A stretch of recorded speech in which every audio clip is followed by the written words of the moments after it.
呢家嚟啡粉都可以辦理中國移動上台服務啦，過程只需3個步驟。打開手機，掃描傳單上嘅 QR Code， 就會進入登記界面。第一步確認優惠後，就可以嚟到第2步，揀個心水號碼，再影低身份證，系統即時會讀取相關資料，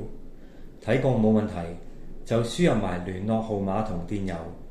登記完成後，聯絡電話就會收到個短信，裡面會有條攞 SIM 卡 QR Code 嘅連結，而合約就會發去登記電郵。然後輸入住址，喺搜索欄輸入屋苑或大廈名稱，系統就會顯示最匹配嘅選項，再輸入埋樓層同單位。服務最快可喺第2日生效，最遲可延長至60日。生效後，中國移動會寄地址確認信到登記住址，客人到時候可以跟住信上面嘅指示打去熱線做返確認。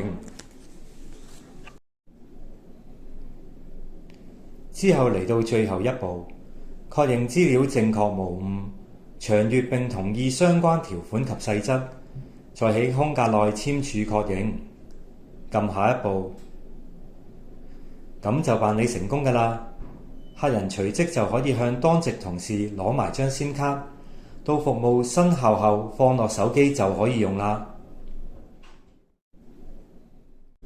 只需3個步驟就可以辦理中國移動上台服務啦，便利又夠快捷。今次中國移動上台3部曲嘅講解就嚟到呢度。